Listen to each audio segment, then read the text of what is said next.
Hello dear students, हम discuss कर रहे थे एनटीएससी के अंदर इकोनॉमिक्स के सेक्शन से प्रीवियस ईयर्स में पूछे गए क्वेश्चंस को। ऑलरेडी हमने कुछ क्वेश्चंस को डिस्कस कर लिया है और एसएसटी के लिए हमने इस पूरे प्रोग्राम का नाम रखा है संकल्प। तो ये संकल्प का 5th लेक्चर है जिसमें हमने संकल्प के हर एक लेक्चर के अंदर हम डिस्कस करते हैं एसएसटी के प्रीवियस ईयर के क्वेश्चंस को। कुछ चैप्टर वाइज हैं, कुछ सेक्शन वाइज हैं और अभी हम सेक्शन वाइज ही पढ़ रहे हैं और इकोनॉमिक्स का हमने सेक्शन ले रखा है जिसमें प्रीवियसली 4th वाले संकल्प में हमने इकोनॉमिक्स के कुछ क्वेश्चंस को डिस्कस किया। संकल्प के सारे आपके जितने भी लिंक्स हैं ऑलरेडी जो प्रीवियस ईयर के क्वेश्चंस के जो हमने वीडियो लेक्चर्स बना रखे हैं उसका डिस्क्रिप्शन बॉक्स में उसका लिंक मिल जाएगा, तो वहाँ से आप एक तरीके से उनको एक्सेस कर सकते हो। तो चलो डिस्कस करते हैं आगे और कोशिश करते हैं कि हम आज कुछ और क्वेश्चंस देख सकें जो पूछे गए हैं प्रीवियस ईयर्स में। ओके, सो और थोड़ा सा इसको अपन ऊपर करने की कोशिश करते हैं। ठीक है, ज़्यादा ऊपर तो नहीं चला गया, चलो ठीक है। आई थिंक हमने 30 क्वेश्चंस देख लिए थे। ओके, हम 36 से देखते हैं आज। ठीक है, 36 से हम स्टार्ट करते हैं। सो अच्छा क्वेश्चन है। क्वेश्चन नंबर 36 कहता है कि इनमें से कौन सा एप्रोप्रिएट मीनिंग है for under employment. Under employment के लिए इनमें से कौन सा एप्रोप्रिएट आपको मीनिंग दिख रहा है। चलिए, सो इसमें से देखो ऑप्शन नंबर, ये छत्तीसगढ़ के अंदर 2016 में पूछा हुआ क्वेश्चन है। ऑप्शन ए कहता है workers are not paid for their work, ये तो अनएम्प्लॉयड हो गया या एक तरीके से फ्री लेबर हो गया। दूसरा, workers are working less than what they are capable to do, ये आपका एक ऑप्शन है सही मेरे हिसाब से, ये ऑप्शन मुझे राइट लग रहा है। Workers are working in a lazy manner, ये तो देखोगे लॉजिक ही नहीं बैठा, ऐसे में तो निकाल देंगे बेचारों को। और workers do not want to do work, काम ही नहीं करना चाहते। तो इसमें सबसे सटीक आंसर मुझे दिख रहा है और आपको भी ये लग रहा होगा ऑप्शन बी एक सही आंसर है। Next, who was the first president of Indian planning commission. Indian planning commission जो 2015 में बंद हो गई, इसने पूछा है कि उसके पहले प्रेसिडेंट कौन थे। तो भैया याद रखना, हमेशा जो भी प्राइम मिनिस्टर होंगे ना, प्लानिंग कमीशन के प्रेसिडेंट वही होते हैं, चेयरपर्सन वही होते हैं।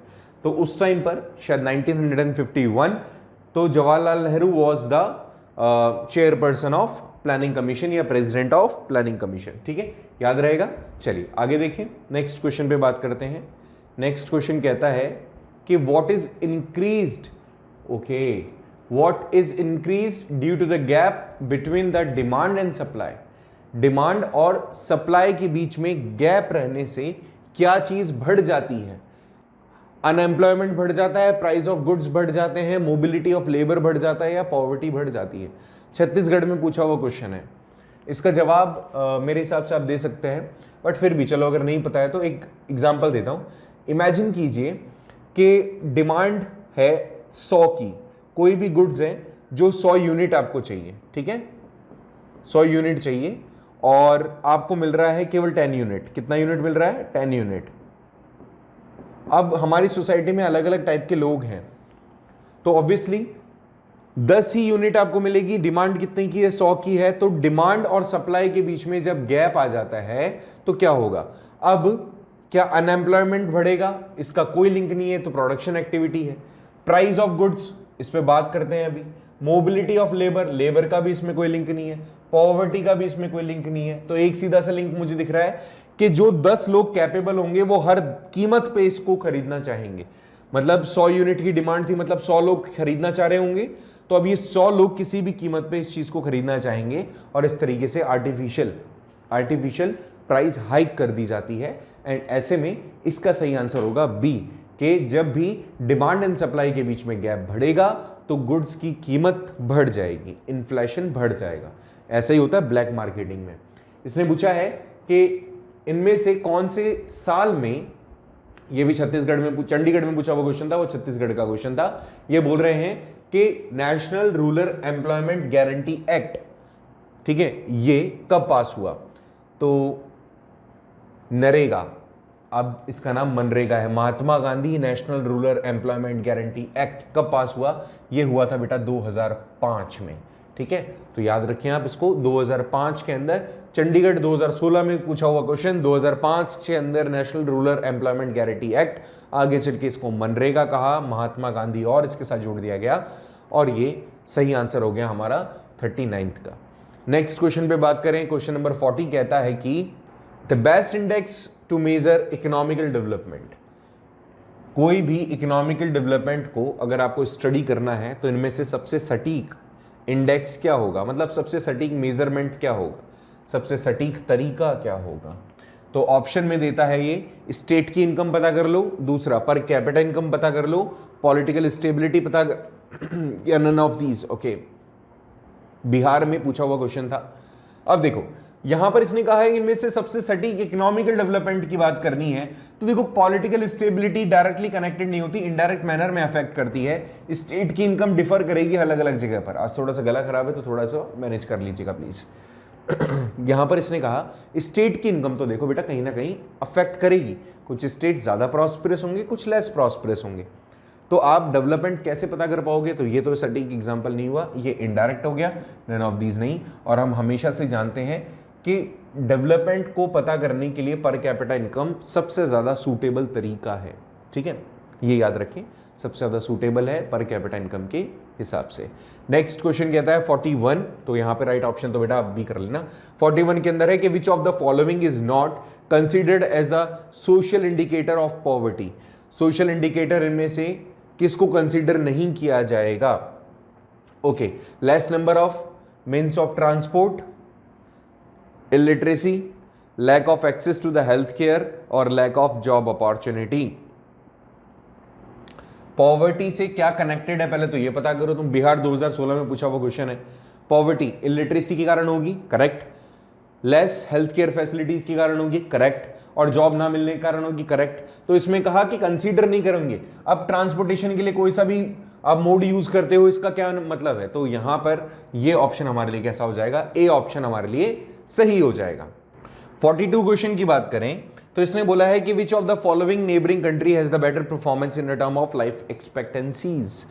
अब देखो भाई यहां पर इसने at the birth than India, India के साथ में अगर कंपैरिजन करें हमारी नेबरिंग कंट्रीज का, तो इनमें से कौन सी कंट्री का हमसे मतलब हमारी कंट्री ज्यादा अच्छा मतलब ट्रैक रिकॉर्ड रहा है in term of life expectancies at the birth, ठीक है।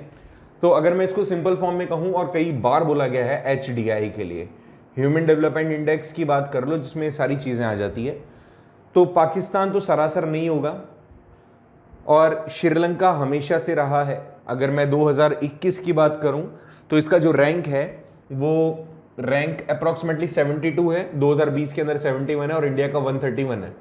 आप कंपैरिजन करके देखो, इंडिया का जो रैंक है ना वो 189 कंट्रीज की जो HDI जब निकाली जाती है उसमें से इंडिया का 139 है, पाकिस्तान का तो और भी पीछे है, और हमारे पड़ोसी देश का एक श्रीलंका का हमसे काफ़ी बेटर है, 71-72 के अप्रोक्सीमेटली इसका HDI रेट है, मतलब HDI रैंक है, एंड दैट गिव्स इट मतलब बेटर परफॉर्मेंस। इसके कारण हम मान सकते हैं कि इस वाले का भी आंसर हमारे लिए यही होगा। तेलंगाना में पूछा गया 2016 का क्वेश्चन। नेक्स्ट क्वेश्चन आ जाता है कि अंत्योदय योजना का बेनिफिट सबसे ज्यादा किसको मिलता है। ये वाला क्वेश्चन तो मैंने ऑलरेडी कई बार तुम्हें बताया है। ऐसे में इसका सही आंसर निकालने के लिए आपको अंत्योदय योजना सीधी सीधी बात है गरीबों के लिए निकाली गई थी, तो यहाँ पे poorest to the people, poorest of the poor, आप इसको ऐसे कंसिडर कर सकते हो। तो राइट आंसर हमारे लिए सी होना चाहिए। ज्यादा टाइम नहीं लगाते हैं इस पे। नेक्स्ट क्वेश्चन पे आ जाते हैं कि इनमें से कौन सा ग्रुप है which had the highest poverty during 2011 और 12 के बीच में। तेलंगाना में पूछा हुआ क्वेश्चन है कि इनमें से सबसे ज्यादा 2011-12 के हिसाब से कौन सा वो ग्रुप था जिसने सबसे ज्यादा पॉवर्टी देखी। क्या ये SC कैटेगरी थी या एग्रीकल्चरल लेबरर्स थे, कैजुअल लेबरर्स थे, अर्बन लेबरर्स थे। देखो बेटा यहाँ पे मान के चलना, अभी भी हमारे यहाँ सबसे ज़्यादा वो व्यक्ति परेशान होते हैं जो एग्रीकल्चरल लेबरर्स हैं। इसके पीछे का कारण क्या है कि इन लोगों को रेगुलर मैनर में जॉब्स वगैरह नहीं मिलती। अब कोई लोग इनको अपॉइंट भी कर लेते हैं अपने खेत में काम करने के लिए, but they never get the full time job. और इसके कारण से जब इनको मौका मिलता है, कई बार तो पूरा मौका मिलता है, लेकिन मैक्सिमम टाइम पर इनको जितना मिलना चाहिए पैसा या जितना इनको वेल्थ मिलना चाहिए उतना वेल्थ इनको नहीं मिल पाता। तो राइट आंसर इसके लिए बी होगा। नेक्स्ट क्वेश्चन पे बात करूं, इनमें से इसने कहा कि इनमें से कौन सा रॉन्गली मैच्ड है। ओके, देखो ये क्वेश्चन थोड़ा सा ऐसे है, ये 1993, 2000, 2005, 2006। अब इसने बोला है कि इनमें से कौन सा रॉन्गली मैच्ड है। ठीक है, तो अगर हम देखें प्राइम मिनिस्टर रोजगार योजना बिल्कुल सही है, 1993 की बात है। प्रधानमंत्री ग्रामोदय योजना 2000 के अंदर हुआ था। गारंटी एक्ट ये भी 2005 सही है। स्वर्ण जयंती ग्राम स्वरोजगार योजना ये 2000 नहीं, 1999 की बात है, आई थिंक 1999 के आसपास की बात है, 98-99 की। ठीक है, सो ये 2006 तो बिल्कुल नहीं होगा, 2006 तो नहीं होगा, या तो 1998 है, 1999 है। ठीक है, इसको ध्यान रख लेना थोड़ा सा। ये पूछा गया है आपसे तेलंगाना के अंदर। अब नेक्स्ट आ जाता है एमपी 2017 में पूछा गया कि education and health belong to the which of the following, इनमें से कौन से सेक्टर के लिए हेल्थ और एजुकेशन मैटर करती है। क्या सोशल इंफ्रास्ट्रक्चर के लिए, इकोनॉमिक इंफ्रास्ट्रक्चर के लिए, फिजिकल इंफ्रास्ट्रक्चर के लिए, क्या ऑल ऑफ द अबव। देखो यार, एजुकेशन है और हेल्थ है, ये आप एजुकेशन और हेल्थ, अच्छी हेल्थ रहेगी सोसाइटी वेल्दी रहेगी, अच्छी एजुकेशन होगी आपका इकोनॉमी डेवलप करेगा, और हेल्थ है आपका फिजिकल इंफ्रास्ट्रक्चर भी डेवलप होगा। तो सारे ऑप्शन करेक्ट लग रहे हैं मुझे तो एमपी 2017 में पूछा हुआ क्वेश्चन डी ऑप्शन के साथ जाएंगे तो ठीक रहेगा। इसने पूछा है नेक्स्ट क्वेश्चन के अंदर कि which of the first expressway of India, इनमें से पहला एक्सप्रेसवे इंडिया का कौन सा है। क्या दिल्ली कैलकाटा है, मुंबई पुणे है, या पुणे चेन्नई है, या दिल्ली मुंबई है। झारखंड 2017 में पूछा हुआ क्वेश्चन है, और इसको अगर डायरेक्ट मुझे बताना पड़े तो आप जाएंगे क्वेश्चन मतलब ऑप्शन नंबर बी के साथ में, मुंबई पुणे एक्सप्रेसवे, क्योंकि मुंबई को कनेक्ट करने के लिए, या फिर मैं कहूँ कि मुंबई से पुणे को कनेक्ट करने के लिए एक्सप्रेसवे बनाया गया था, and that was the first expressway. Okay, so यहाँ पे राइट आंसर अपने लिए बी होगा। और अगर सेकंड की बात करें तो ये तो फर्स्ट हो गया, सेकंड की बात करें तो गंगा एक्सप्रेसवे है। ठीक है, यूपी कनेक्ट करता हुआ। अच्छा, इसके अलावा अगर मैं इसकी और बात करूं तो लगभग 94 किलोमीटर के आसपास इसका टोटल लेंथ है इस एक्सप्रेसवे का, क्योंकि उस टाइम पर पहला ही था, 2002 के अंदर लॉन्च हुआ था, 6 लेन एक्सप्रेसवे बनाया गया, तो ज़्यादा बड़ा नहीं था, बट हाँ ठीक है, इतना तो हो सकता है। Okay, next, after implementation of the GST in the country, the shopkeeper has given a work of their bookkeeping accounts to my cousin. Such kind of activity can be included in. Haryana में पूछा हुआ question है कि after implementation of GST in the country, एक shopkeeper था, has given a work of their book keeping या accountancy to my cousin. ये किस तरह की एक्टिविटी होगी। इसको और थोड़ा सिंपल करता हूं। हरियाणा 2017 में पूछा हुआ क्वेश्चन है कि जीएसटी भारत में जब आया उसके बाद से एक शॉपकीपर ने अपनी अकाउंटेंसी का जितना भी काम था उसने मेरे कजन को दे दिया। अब ये काम जब मेरा कजन कर रहा है तो ये किस टाइप की एक्टिविटी वो कर रहा है, क्या प्राइमरी एक्टिविटी है, सेकेंडरी एक्टिविटी है, टर्शियरी एक्टिविटी है, जीएसटी एक्टिविटी है। तो भैया सर्विस दे रहा है ना अपनी वो, तो यहाँ तो टर्शियरी होगा, सिंपल सी बात है, क्यों दिमाग लगाओ ज्यादा। नेक्स्ट क्वेश्चन में इसने पूछा है कि which of the following is the major feature of Indian economy. Indian economy का मिक्स फीचर, मतलब मिक्स फीचर क्या, मेजर फीचर बोला तो मिक्स इकोनॉमी आएगा ना भाई। कैपिटलिस्ट भी है, ये तो कल वाले लेक्चर में बताया था मैंने, कैपिटलिस्ट भी है, सोशलिस्ट भी है, तो मिक्स इकोनॉमी। अरे देखते ही आंसर आ जाना चाहिए। मेजर से मुझे मिक्स याद आ गया, बताओ। जब भी हम इंडियन इकोनॉमी की बात करेंगे तो वो मिक्स इकोनॉमी है, ना ही तो हम पूरी तरीके से कैपिटलिस्ट है, ना ही हम पूरी तरीके से सोशलिस्ट है। कैपिटलिस्ट का मेन मकसद, अच्छा दोनों में अंतर क्या होता है भाई, दोनों में अंतर की बात करें ना तो कैपिटलिस्ट जो होते हैं ना वो उन्हीं चीजों का प्रोडक्शन करते हैं जिन चीजों से सबसे ज्यादा मुनाफा वो कमा सके। मतलब यहाँ पे प्रॉफिट मेकिंग के लिए काम किया जाता है जैसे अमेरिका में, और यहाँ पे सोसाइटी के डेवलपमेंट की बात की जाती है। उन्हीं चीजों का प्रोडक्शन होता है जिन चीजों को सोसाइटी को डेवलपमेंट करने में काम में लाया जा सकता है। हमारे यहाँ पर दोनों चीजें होती है, हम प्रॉफिट मेकिंग भी जानते हैं और हमें सोसाइटी के डेवलपमेंट को भी लेकर आना, इसीलिए हम अपने आप को मिक्स इकोनॉमी कंसीडर करते हैं। तो ये हो गया हमारा यूपी के अंदर पूछा हुआ 2017 के अंदर क्वेश्चन, ठीक है। तो we follow the mix economy. Next question पे बात करें तो हम आ जाते हैं क्वेश्चन नंबर 50 पर। कहता है कि what is the name given in economy which has no relation with the rest of the world. Okay, किसी भी इकोनॉमी का जब मतलब किसी भी देश की अर्थव्यवस्था का पूरे वर्ल्ड के साथ में कोई कनेक्शन नहीं रहे तो इनमें से कौन सा ऑप्शन सही होगा उसको कहना। तो देखो, कैपिटल का मतलब मैंने आपको बताया, कैपिटलिस्ट इकोनॉमी का मतलब प्रॉफिट मेकिंग इकोनॉमी, मिक्स जहां पे दोनों आ जाए, दोनों टारगेट पूरे हो जाएं, सोसाइटी का वेलफेयर भी और प्रॉफिट मेकिंग भी, इसमें सोसाइटी का वेलफेयर आ जाता है। अब जब आप पूरे देश से, पूरे वर्ल्ड से ही डिस्कनेक्टेड हो तो ऐसी इकोनॉमी क्लोज इकोनॉमी होती है जो किसी को भी सहारा नहीं देती। तो right answer for this would be D. क्यों? क्योंकि इसके अंदर आपने अपनी इकोनॉमी को किसी भी दूसरी इकोनॉमी के साथ कनेक्ट नहीं किया। दिल्ली से पूछे हुए, दिल्ली जितने भी दिल्ली के पेपर हैं, है ना, दिमाग में अच्छे से बैठा लेना।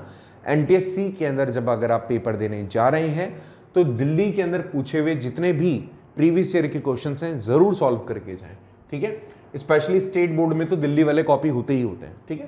तो थोड़ा सा इसको दिमाग में रखना, इसको हम कहेंगे क्लोज इकोनॉमी। नेक्स्ट क्वेश्चन पे बात करें, एसटीपी का फुल फॉर्म पूछा है। नेक्स्ट क्वेश्चन 51, एसटीपी का फुल फॉर्म यहां पर क्या, वैसे तो देखो एसटीपी के सारे फुल फॉर्म दिख रहे हैं, बट क्योंकि हम इकोनॉमिक्स के पॉइंट ऑफ व्यू से पढ़ रहे हैं तो एसटीपी हमारे लिए यहां पे system tech park, system technological park, system software technology park correct answer होगा बेटा इसका बी, ठीक है। बी के साथ जाना सही है। नेक्स्ट पूछता है इसने, ओनरशिप के बेसिस पर हम इकोनॉमी को डिवाइड कर सकते हैं कितने टाइप पर? ओनरशिप के बेसिस पे, ओके ठीक है। कैपिटलिस्ट, सोशलिस्ट, डेवलप्ड इकोनॉमी ना, सोशलिस्ट हो गया, मिक्स हो गया, डेवलपिंग हो गया, capitalist, socialist and mix economy, ये तो सटीक था भाई। ऑप्शन सी के साथ अगर आप जाते हो तो आपका आंसर बिल्कुल सही होगा। नेक्स्ट क्वेश्चन की अगर अपन बात करते हैं तो इसने कहा है कि इनमें से कौन सा जो सेकेंडरी सेक्टर से रिलेट करता हुआ स्टेटमेंट है रॉन्ग है वो बताओ। मतलब आपको रॉन्ग स्टेटमेंट फाइंड करना है जो सेकेंडरी सेक्टर से रिलेटेड है। सेकेंडरी सेक्टर को हम इंडस्ट्रियल सेक्टर भी कहते हैं, ये बिल्कुल सही है। Andhra Pradesh 2017, manufacturing industry is the brick and the sugar come under secondary sector, brick and sugar, ठीक है, इसको भी मान सकते हैं। The share of the secondary sector is more in current GDP in India, कत्ते ही नहीं, तीसरे नंबर पे आता है। सबसे ज्यादा शेयर है टर्शियरी सेक्टर का, फिर सबसे ज्यादा आएगा सेकेंडरी सेक्टर, मतलब सबसे ज्यादा ना टर्शियरी सेक्टर, फिर सेकेंडरी सेक्टर और सबसे कम प्राइमरी सेक्टर का है, ठीक है। तो नन ऑफ द अबव, ये भी नहीं होगा। तो हमारे को यहां पर रॉन्ग स्टेटमेंट देखना है तो सी के साथ जाओ आप। नेक्स्ट के अंदर अगर अपन बात करते हैं तो इसको थोड़ा सा स्लाइड को अपने को ऊपर करना पड़ेगा, इसको इससे करते हैं, एक सेकेंड रुको, हाँ अब सही है। देखो भाई, इससे ऊपर चल जाएंगे, ऊपर चले जाएंगे, यहाँ रुक जाएंगे, रुक जाओ, ये ठीक है भाई। अब सुनो भाई, नेक्स्ट आंध्र प्रदेश 2017 में पूछा गया क्वेश्चन कि इनमें से correct one related to the under employment, ये वाला देखो दोबारा रिपीट हुआ है, अभी ऊपर भी रिपीट हुआ था ना। तो आंध्र प्रदेश 2017 के अंदर एक क्वेश्चन रिपीट हुआ है, तो इसके अंदर एम्प्लॉयमेंट आपको दिखेगा बट कैपेबिलिटी से कम मिलेगा। तो मेरे हिसाब से ऑप्शन सी के साथ अगर आप जाते हो तो देखो क्वेश्चन रिपीट हो गया, फायदा मिलता है अगर आपने प्रीवियस ईयर के क्वेश्चन किए हैं तो। राइट ऑप्शन हमारे लिए सी होगा। फिर इसने पूछा है कि इनमें से कौन सा स्टेटमेंट नीति आयोग के लिए, नीति आयोग क्या है? National institution for transforming India. NITI Aayog का इनमें से कौन सा स्टेटमेंट नीति आयोग के लिए ट्रुथ है? Okay, it will work as the think tank, बिल्कुल करेक्ट, ये सही बात है, पहला सही है। It will allocate funds to the central and state government, इसके अंदर थोड़ा सा सोचना पड़ेगा आपको। It will promote cooperative federalism, okay, और it will expedite the implementations of key projects and scheme, okay, expedite implementations of the key project. मुझे तो देखो पहला वाला ठीक लग रहा है, पहले वाला थिंक टैंक सही है, और इसके अलावा इसने ट्रूथ स्टेटमेंट पूछा है, ओके पहला वाला ठीक है। अब पहले वाले के हिसाब से अगर मैं जाता हूं तो देखो पहला स्टेटमेंट तो मुझे केवल यही दिख रहा है, बाकी सारे भी ठीक लग रहे थे, बट इसने कॉपरेशन फेडरलिज्म तो यहां पर नहीं करता है, प्रमोट क्यों नहीं करता? क्योंकि सबके अलग अलग प्रोजेक्ट्स बनते हैं, ओके, और इंप्लीमेंटेशन कैसे करना है ये बात भी सही है। It will expedite the implementation of key projects and scheme. देखो पहले और दूसरे के साथ जा सकते हो आप, तो इसके अंदर ऑप्शन ए के साथ अगर आप जाते हो तो ठीक है, क्योंकि बाकी सारे एक के साथ मैच नहीं कर रहे हैं ना, और किसी में एक है ही नहीं, तो आप ए के साथ जाओ, क्योंकि ये वाला तो 100% अश्योर है। ठीक है, अगर अपन नेक्स्ट क्वेश्चन पे बात करें अब, तो next question, okay next question 56 कहता है कि पब्लिक डिस्ट्रीब्यूशन सिस्टम का मतलब होता है डिस्ट्रीब्यूट करना असेंशियल कमोडिटीज को एक लार्ज नंबर पे, जो लोग people through a network of fair price shop, मतलब जो पीडीएस सिस्टम है उसके थ्रू, पीडीएस के थ्रू आप लोगों तक सही रेट्स में जो भी इंपॉर्टेंट कमोडिटीज हैं उसको आप डिस्ट्रीब्यूट करो। तो ये सिस्टम किन किन चीजों को, किन किन कमोडिटीज को अपने अंडर में लाता है? उड़ीसा 2017 में पूछा हुआ क्वेश्चन है, कौन कौन सी चीजें इसमें इंक्लूड की जाती हैं। अच्छा, मतलब सिंपल सी बात है, कौन सी असेंशियल चीजें हैं? व्हीट है, राइस है, पल्सेस है, शुगर है, इनमें से कौन कौन सी चीजें आती है? ओके, सो वैसे तो देखो सारी आती है, शुगर भी मिलती है बहुत सारी जगह पर, पल्सेस भी मिलती है, राइस भी मिलता है और व्हीट भी मिलता है। वैसे तो चारों ही आते हैं, लेकिन अगर हम ऑप्शन में देखते हैं तो ऑप्शन में ये चारों नहीं दे रखे एक साथ, तो इसमें से जो सबसे कम मिलता है वो उसको हम मार्क कर लेते हैं कि वो, हाँ। तो देखो अगर पल्स के अंदर मैं बात करूं तो पल्सेस, सारी पल्सेस नहीं मिलती, ठीक है। और अगर यहां पे चारों ऑप्शन होते ना तो मैं ऑल ऑफ द अबाउ करता, बट यहां पे चार ऑप्शन नहीं, किसी ना किसी में एक कम है, तो ये दो तो मिलते ही मिलते हैं। अब जो गेम है वो इन दोनों के बीच में था, शुगर और पल्सेस के बीच में, तो कंपेरेटिवली पल्सेस से ज्यादा शुगर जो है वो इंपॉर्टेंट मानी जाती है। सो इसीलिए मैं जाऊंगा ऑप्शन नंबर बी के साथ में, ऑप्शन बी के साथ में जाऊंगा मैं, कि यहां पर पहला, दूसरा और चौथा तो मिलता है। दूसरी पल्सेस के अंदर थोड़ा प्रॉब्लम है, क्योंकि पल्सेस महंगी भी होती है और उनको इतना आसानी से आप दे भी नहीं सकते। ओके, नेक्स्ट क्वेश्चन है, इसने कहा कि GDP is the total volume of what? GDP total volume होता है किसका? Produced during in accounting year of the country. Orissa 2017 में पूछा हुआ क्वेश्चन है। तो जीडीपी में क्या होता है? जीडीपी में फाइनल वैल्यू लेते हो, इंटरमीडिएट वैल्यू लेते हो, या सारी गुड्स एंड सर्विसेज को आप काउंट करते हो? तो देखो, द फाइनल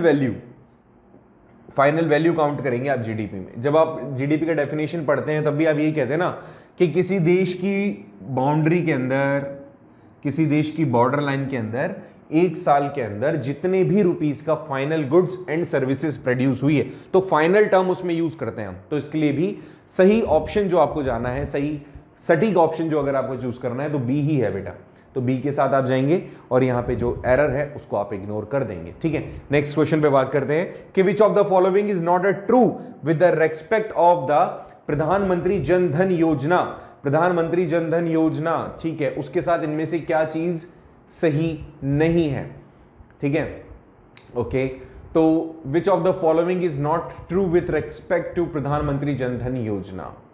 ओके, इनमें से कौन सी चीज सही नहीं है? तो जीरो बैलेंस अकाउंट सही बात है, लाइफ कवरेज 30,000 बिल्कुल ये भी ठीक है, एक्सीडेंटल इंश्योरेंस ऑफ ₹1,00,000 ये भी सही है, नो इंटरेस्ट ऑन डिपॉजिट ये बात गलत है। इंटरेस्ट तो मिलेगा आपको अगर आपने पैसा जमा कराया है तो बाकी सारी चीजें तो सही है। तो जनधन योजना की अगर आपको बेनिफिट्स के बारे में जानना है तो ये बहुत सही ऑप्शन था कि जीरो बैलेंस पे अकाउंट आपका खुल जाएगा और आपकी एक तरीके से लाइफ इंश्योरेंस हो जाएगा 30,000 का, एक्सीडेंटल इंश्योरेंस हो जाएगा 1,00,000 रुपीज का। लेकिन यहां पर यह बात गलत बोल दी इसने कि आपको इंटरेस्ट नहीं मिलेगा, इंटरेस्ट भी मिलेगा अगर आपने अकाउंट खुलवाया है तो। ओके, 2016 के हिसाब से भारत का जो यूनाइटेड नेशन डेवलपमेंट प्रोग्राम के तहत जो ह्यूमन डेवलपमेंट रिपोर्ट दी गई थी उसमें इंडिया का कौन सा रैंक था? तो हमारी किताबों के अंदर भी प्रिंटेड है ये, अगर आप अपने टेक्स्ट बुक को पढ़ेंगे और ह्यूमन डेवलपमेंट के इंडेक्स के बारे में आप पढ़ेंगे तो आपको पता चलेगा, वहां पर क्लियरली मेंशन कर रखा है कि इंडिया का जो रैंक था 2016 के अंदर 131वां था। और रिसेंटली अभी भी मैंने जो एक क्वेश्चन आपको बताया उसमें भी मैंने आपको 131 रैंक ही बताया है। तो you must go with the option number C. Option C बिल्कुल सही है। ऑप्शन सी के तहत आपको बताया कि वी हैड 131st रैंक और पोजीशन आउट ऑफ 189 कंट्रीज। ठीक है, नेक्स्ट पे आ जाते हैं अपन। नेक्स्ट क्वेश्चन कहता है क्वेश्चन नंबर 60 कि पर कैपिटा इनकम रेफर करता है इनमें से कौन सी चीज को, पर कैपिटा इनकम किस बात को बताता है? Whole income, average income, national income और net income. Per capita relates to what? It relates to average income. क्योंकि मैंने एवरेज क्यों कहा, इसका बहुत ही सटीक सा सिंपल सा आंसर है कि आपने क्या किया, आपने टोटल इनकम को डिवाइड कर दिया टोटल पॉपुलेशन से। तो total income divided by total population means what? एक आदमी की इनकम आ गई ना, तो वो एवरेज इनकम ही तो हुई। तो ऑप्शन बी करेक्ट है। ऑप्शन बी के साथ अगर आप गए हो तो you are absolutely right. 61st में जाते हैं। 61वें क्वेश्चन के अंदर कहता है कि आपको मेल लिटरेसी रेट को काउंट करना है। Okay, mail literacy rate count करो दिए हुए डेटाज में से और करेक्ट आंसर को चूज करो। ओके, अब देखो बहुत सही, कर्नाटका 2017 में क्वेश्चन पूछा गया है। देखो इससे, इस तरह के जो क्वेश्चन होते हैं ना, इससे आपकी मेंटल एबिलिटी को टेस्ट किया जाता है। इसने इतने सारे डेटा दे दिए और उससे उसने पूछा गया केवल एक क्वेश्चन, उसने पूछा है आपसे कि यहां से आप मेल लिटरेसी रेट बता दो। अब मेल लिटरेसी रेट कैसे निकालोगे आप? रेट निकालना मतलब परसेंटेज निकालना। परसेंटेज निकालने के लिए क्या करते हो आप? फॉर्मूला यूज करते हो, सेम वैसे जैसे प्रॉफिट एंड लॉस का फॉर्मूला यूज करते हो आप। तो टोटल मेल कितने हैं? 1350। लिटरेट कितने हैं इसमें से? 981। तो 981 डिवाइडेड बाय 1350 मल्टीप्लाई बाय 100। अब कैलकुलेशन करनी पड़ेगी, तो उसके लिए हमें मदद लेनी पड़ेगी हमारे कैलकुलेटर महाराज की। तो उसको थोड़ा सा कैलकुलेट कर लेते हैं एक बार और पता करते हैं। Just wait. Multiply by 100 divided by what? 1350। So right answer होगा बेटा आपका डी। क्यों? 72.6 करेक्ट आंसर है हमारा। तो ये आ गया। अब देखो इतने सारे डेटास का कोई मतलब ही नहीं रहा। फीमेल का भी दे दिया, टोटल भी दे दिया, दिमाग ही नहीं लगाना अपने को, मेल पूछा है इसने। तो चलिए नेक्स्ट क्वेश्चन पे बात करते हैं। यहाँ असर्शंस एंड रीजंस के क्वेश्चंस हैं। देखिए ये बोल रहा है कि increase in population, urbanisation, industrialisation, इसने इंक्रीज कर दिया है फॉसिल फ्यूल के यूज को। मतलब पॉपुलेशन बढ़ गई, अर्बनाइजेशन हो गया और इंडस्ट्रियलाइजेशन हो गया, इसके कारण से जो पेट्रोलियम है उसका यूज काफी ज्यादा हो गया है। सही बात है। रीजन इसने क्या दिया कि इसके यूज से जो कन्वेंशनल एनर्जी की रिसोर्सेज हैं has resulted in the phenomena of greenhouse effect. Greenhouse effect का इससे लिंक ही नहीं है। Over use of conventional energy resource has resulted in a phenomena of greenhouse effect. No, कोई मतलब नहीं है इससे। तो चलो, assertion is true, reason is false. Assertion is false, reason is true. बात तो दोनों ठीक है, लेकिन इससे रिलेट नहीं कर रहा ना ये भाई। क्यों नहीं कर रहा? हाँ बिल्कुल सही बात है। देखो ऑप्शन सी क्या कह रहा है? ऑप्शन सी कह रहा है कि यहाँ असर्शन एंड रीजन तो दोनों ठीक है, अच्छी बात है, लेकिन जो रीजन है वो असर्शन को एक्सप्लेन ही नहीं कर रहा है। तो यहाँ पे राइट आंसर हमारे लिए सी होगा। ठीक है, और करेक्ट एक्सप्लेनेशन है नहीं। सही है, हमारा आंसर जो सी है वो बिल्कुल सही है। चलिए नेक्स्ट क्वेश्चन पे बात करते हैं। इसने क्या कहा है? इसने कहा कि which of the following has wrong correlation, इनमें से रॉन्ग कोरिलेशन कौन सा है? ओके, महाराष्ट्र 2017 में पूछा हुआ क्वेश्चन है कि degree and percentage, public transport, फिर प्रोफेशनल व्हीकल्स, 3 व्हीलर्स, 2 व्हीलर्स, इसका परसेंटेज, डिग्रीज, परसेंटेज, उनके बीच में से रॉन्ग कोरिलेशन कौन सा है? इस वाले क्वेश्चन को एक बार अपन थोड़ा सा देखते हैं, क्योंकि ये वाला क्वेश्चन अभी मुझे थोड़ा सा स्ट्राइक नहीं कर रहा कि किस तरह से क्वेश्चन है। ठीक है, मैं एक बार स्टडी करके इस पे ज़रूर आपको बता दूंगा, क्योंकि ये वाला क्वेश्चन किस तरह से इसको कनेक्ट कर रहा है, या तो मुझे डेटा थोड़े इसमें मिसिंग लग रहे हैं। ठीक है, चलो इसको अपन थोड़ा सा देखेंगे, स्किप करते हैं। ठीक है, 64 पे आ जाते हैं। Identify the statement which relates to the optimum population. Optimum population से रिलेटेड इनमें से कौन सा स्टेटमेंट है? Available resource are not used enough, creates stress in available resource, population is not enough to consume resources completely, or indicates ideal size of population of a country. optimum population, इसमें से एक सही जो मुझे एक right जो एक कहते हैं ना एक पॉजिटिव फीलिंग देता है या पॉजिटिव वाइब्स देता है। तो इसने देखो ऑप्टिमम पॉपुलेशन के बारे में कह रहा है। देखो पहला और दूसरे वाले के ऊपर अपन बात करते हैं तो वो कहीं ना कहीं रिलेट नहीं कर रहे। पॉपुलेशन से रिलेट करने वाले तो लास्ट के दो ऑप्शन ही है।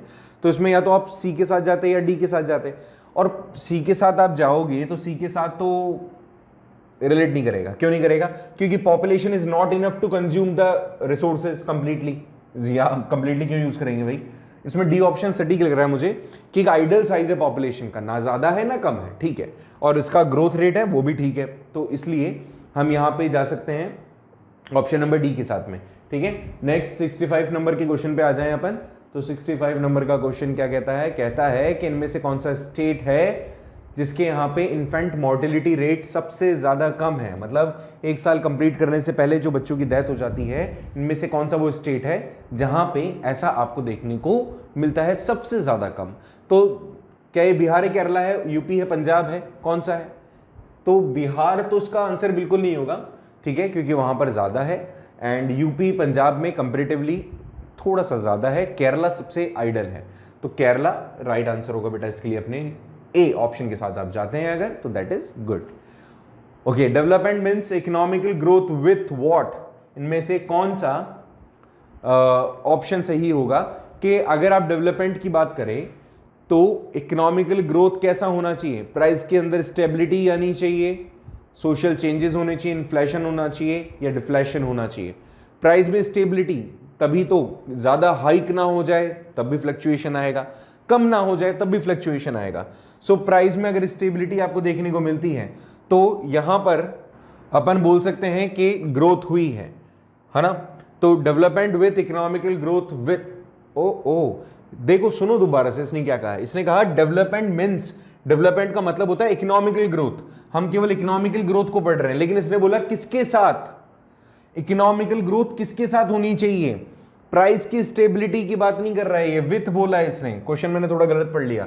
झारखंड 2017 में आया हुआ क्वेश्चन था कि, इसलिए मैं कहता हूं दो बार क्वेश्चन पढ़ो ज्यादा अच्छा रहता है, कि डेवलपमेंट का मतलब होता है इकोनॉमिकल ग्रोथ किसके साथ, लेकिन तो प्राइस स्टेबिलिटी नहीं होता। ये तो ठीक है, प्राइस स्टेबिलिटी आएगा तो आपका इकोनॉमिकल ग्रोथ होगा, लेकिन उसके साथ साथ सोशल चेंज भी होना चाहिए, सोशल ऑर्डर में बदलाव होना चाहिए। तो यहां पर जो ऑप्शन बी है, बी राइट आंसर होगा, क्योंकि सोशल चेंज और इकोनॉमिकल डेवलपमेंट होनी चाहिए, तभी आप डेवलपमेंट बोल सकते हो ओवरऑल। तो ठीक है, ये वाला क्वेश्चन भी आपका हो गया। ऑप्शन बी के साथ आप जाते हैं अगर, तो you will be the right. Okay, so इस तरह से हमने कुछ और क्वेश्चंस देखे, छोटा सा लेक्चर था। कल एक और इस पे वीडियो डालेंगे अपन, हम बात करेंगे 67 से आगे के क्वेश्चंस की। तब तक के लिए आज के लिए तो बहुत है, नेक्स्ट आप इसको रिवाइज करें और दूसरे क्वेश्चंस देखें, पैरेलल पढ़ते रहें, क्योंकि आखिरी बार है और हमारा इससे एनटीएससी पार है, ठीक है। सो कहीं प्रॉब्लम आए तो बता दीजिएगा। मिलते हैं नेक्स्ट वीडियो में इसके आगे कुछ क्वेश्चंस के साथ। Till then see you, have a nice day.